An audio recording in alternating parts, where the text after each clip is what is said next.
What's up, guys? Welcome to Daily Dose of Reddit. This is your host, Zach, and today's subreddit is r/StoriesAboutKevin. Alright, last time or the time before that, we read a story called My Dad is a Kevin by Apropro.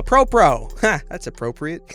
And so this week we're reading a story called My Dad is a Kevin Part 2. I don't know how French people say their twos. After posting my first stories about my dad, I called my mom up to let her know how much you love the stories. She asked, "Oh, did you tell them about X or Y or Z?" And then she told me a few more stories which were new to me, so here I am again to share more stories of Chief Kevin the Kite. While my father was a firefighter for Canadian Air Force, my mother was an MP. One day she got a call about some idiot flying a box kite on the airbase, causing air traffic to be diverted. Lo and behold, it was her boyfriend and future husband. Here is the condensed conversation.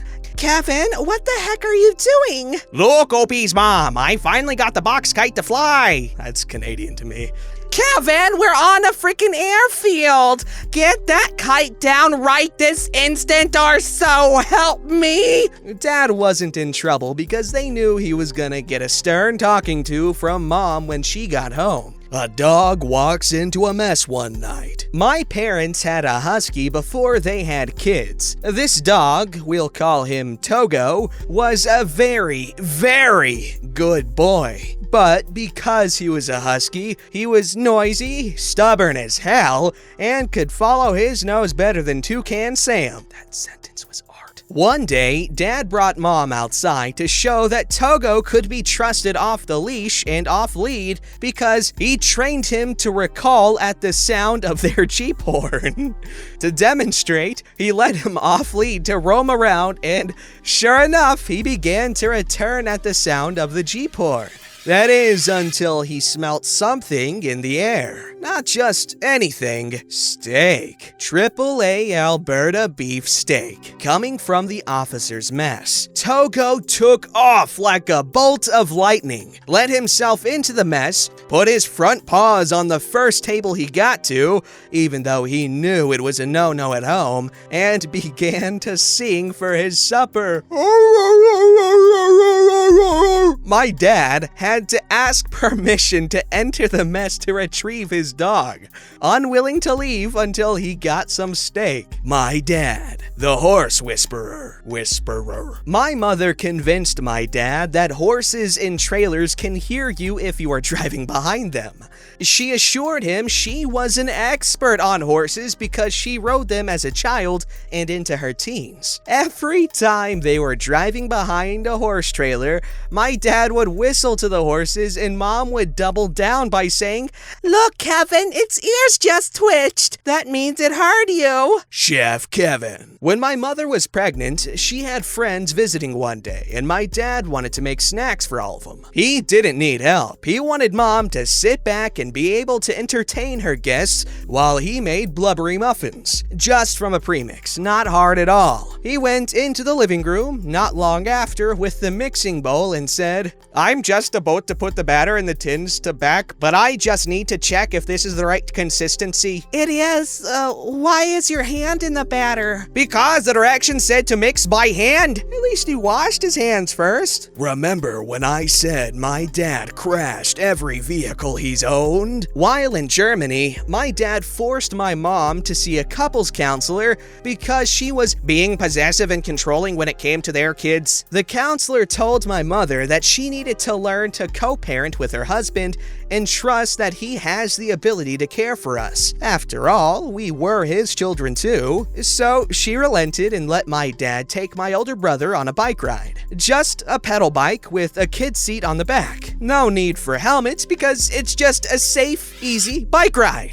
Bike crashed, toddler with stitches and bruises, and mom never went back to that counselor. It's not his vehicles he crashes. We were visiting the friends who we met in Germany. They lived in the country and had acres of land with snowmobile trails in the winter. Mother, having a bout of amnesia, I guess, watched as he took older brother on our friend's snowmobile. Dad was going too fast when he hit a bump, fell off, and watched a wild snowmobile take off with my brother, 6 or 7, still on and too afraid to let go. It stopped when it hit a snowbank. Last story for this session is, Dad is attacked by another wild animal. We were up at a lake with the same family mentioned before. Midsummer, some big barbecue thing going on. Music, swimming, fun times all around. My dad found and picked up a garter snake. That's right, North America, a garter snake. The cute, little, harmless snake that is no threat to you, and you leave it alone because it eats bugs and mice. This little guy did not want to be handled, and the conversation followed as so. Kevin, put the snake down. It's fine, look at it. No, it's not fine. The snake looks mad. It's gonna bite you. Garter snakes don't bite. It's a snake. Snakes bite. It's gonna bite you. Put it down. You don't know what you're talking about. Garter snakes don't bite. Guess what the garter snake did? While I wasn't paying attention to my dad or the conversation at this time, I did witness my dad throw a snake in the lake and asked Mommy, "Why did Daddy throw a snake in the lake?" After Mommy told me what Daddy did, I remember 5-year-old me thinking it wasn't fair to the poor snake who just wanted to be left alone. And that is enough for tonight. Hope everyone likes this round of stories. There are more stories to tell, but I am tired. One more thing. Hello, Captain Zach? I feel honored that you read the first stories on your YouTube channel. Please feel free to read these, but with a Canadian accent, eh?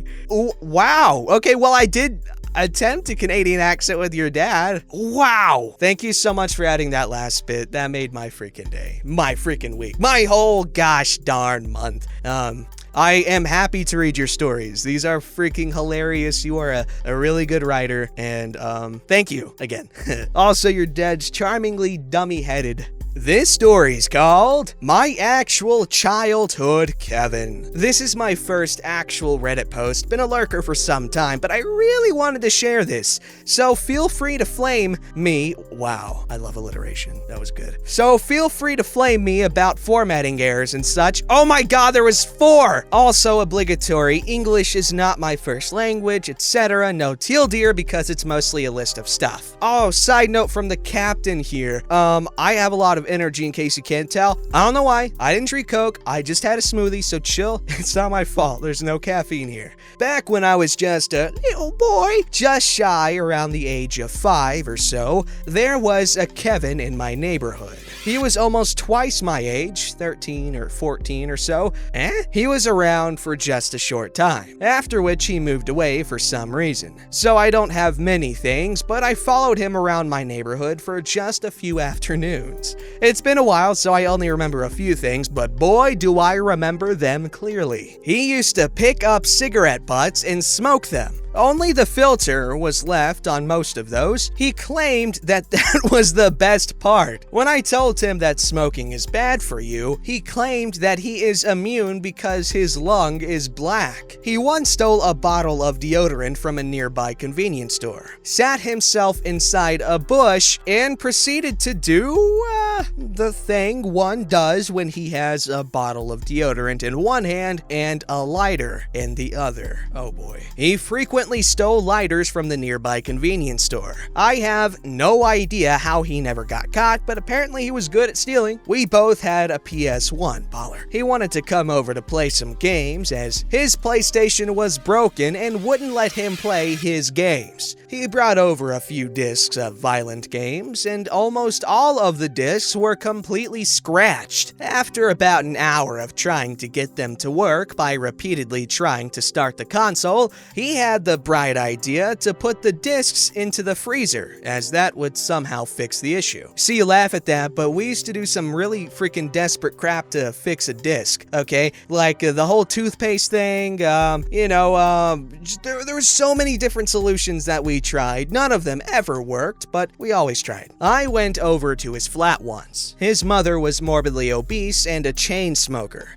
Didn't care at all what Kevin did or that he brought someone over. The flat was also completely trashed, with trash everywhere. We tried to play some games on his console, but I got away as soon as I could, since I didn't like it there that much. Yay, 5-year-old me! There was a bush of rowan berries, thanks Google Translator, in our neighborhood, and he claimed those were tomatoes. He proceeded to eat them. I looked it up. Those are edible, and they're actually pretty good for you. I only ever saw him in one set of clothes, and he reeked, and I don't think he ever changed his clothes. There was a small hill in our neighborhood. The slope led directly into a wall. Kevin crashed his bike into that wall, trying to achieve the highest possible speed on his bike. He also crashed my bike into that wall later. There was a tree in our neighborhood that was perfect for climbing. Kevin had the bright idea to try to climb to the top. He was not exactly small, so he broke his arm trying to climb it in the rain. Oh boy. My parents told me to be home by 7. He claimed it couldn't be 7 p.m. as you could still see the sun. It was midsummer and the sun didn't fully set until 10 or 11 p.m. What did we do during that time? Well, I followed him around as he scavenged for cigarette butts. I found a lawn torch once, one of those mostly made of wax. Well, he claimed he found it. Pretty sure he found it in someone's garden. He sat inside a bush and tried to light it. He tried to smoke lollipop sticks, those cheap plastic ones, repeatedly. He set garbage bins on fire because he thought you could throw burning things into the garbage bin without any problems, as the fire is thrown away now. People were talking about a possible arsonist in the area. The garbage bins sported new stickers labeled, "Please don't throw embers into the bins." Of course, live fire isn't embers, so that didn't stop Kevin. I am now 23 at the time of writing this, so many things might have been forgotten to time. Maybe, if I remember more, I'll update this, but I spent the last few months remembering and saving everything there is to remember, and as you can see, the list is kind of small. Well, I like to say that, this is one of those unfortunate cases of Kevin-ness, as the Kevin-ness is, it looks like the result of neglect on the part of his mother. Like, he basically outlined the stereotypical sort of living situation for a kid. They don't, their hygiene isn't prioritized, the house's hygiene isn't a priority, the mother's hygiene isn't a priority, the freaking health of the mother, I guess? I don't know. So, yeah. We're not gonna make fun of this guy. Let's just hope he's doing better now. Let's hope his situation improved. This story's called Kevin Went on an Overnight Hike with No Food or Water and Got Lost for 3 days. At university, I met a guy who was a Kevin. He was one of those thinks he's so cool types who insults everyone and thinks he's funny. We were in the same lab, and although it was an individual project, I ended up working with him a lot because the time passed faster when he was around. We had to spend 30 plus hours of lab time outside of class working on our projects throughout the semester. So Kevin one day tells me the story of how he got lost and how when he got home, the police were waiting for him. He decided to go on a hike with a friend on an illegal trail. Not the Kevin moment. The trail was illegal because someone died on it and the parents freaked out and fought until the popular trail was deemed illegal. They brought hammocks so they could spend the night on the mountain and 1 water bottle. Not each, just 1. And 1 granola bar. Not each, just 1. They didn't tell a single person their plan or where they would be. They spend the night, watch the sunrise, and have a blast. Kinda hungry though. Well, they look down the mountain and decide to hike down the back way rather than on the trail they came up on. Why? I never quite figured that out. There is no back way. They just took off into the jungle. They hiked all day, and as the sunset came, they got worried. They hiked as late as they could, using phone flashlights. No service, they weren't that Kevin, although I wasn't there, so who knows. After becoming exhausted, they set up hammocks and spent a second night in the jungle. The next day, they kept hiking, trying to find a city. They found a river and decided to follow it since it must lead to a beach somewhere. They also drank from it, which is usually a really bad idea, but I understand why they did it. The foliage got so bad, they started to walk literally in knee-deep water downstream because the banks were too thick to walk on. Yeah, like my women. That's a joke. I can't pull. The sun set again, and the other boy told Kevin he wasn't sure he could survive another night, especially wet and cold. They kept going. Phones now dead through that night and into the next morning. The next day, they hiked down to a popular waterfall attached to a reserve and historic park where a lifeguard yelled at them, telling them they weren't allowed up there and they had to come down. So they came down. Did they tell the lifeguard what happened? Oh no. Nope, they just said sorry and hiked down. Then they worked their way through the park to the entrance and up to the main road. That's where they started to figure out how to get home. No money and no phones, and about a 45-minute drive from home, and an hour-and-a-half drive from the hike they started on 3 days prior. They didn't tell anyone they'd been missing or ask for help. They just asked people for spare change until they got enough for a bus fare, then rode the bus back home. They were surprised to find police cars waiting for them. Their parents had been flown in once they heard their children were missing, and no one knew where they had gone. Kevin's dad actually came alone and didn't tell Kevin's mother why he was flying to see his son randomly to spare her the stress of him being missing. They were taken to a hospital where they were checked out. They had issues from starvation and drinking the river water, but were fine. Speaking of fine, they were charged a hefty fine for the use of helicopters used to search for them and the manpower of the police investigation. But the good news was Kevin finally got to meet his new roommate who had moved in while he was gone and had no idea what was going on while being questioned by the police about his missing roommate. I'm not gonna say he was proud of his story, but he wasn't ashamed of it. It was kind of like a rite of passage that he'd survived in the wilderness.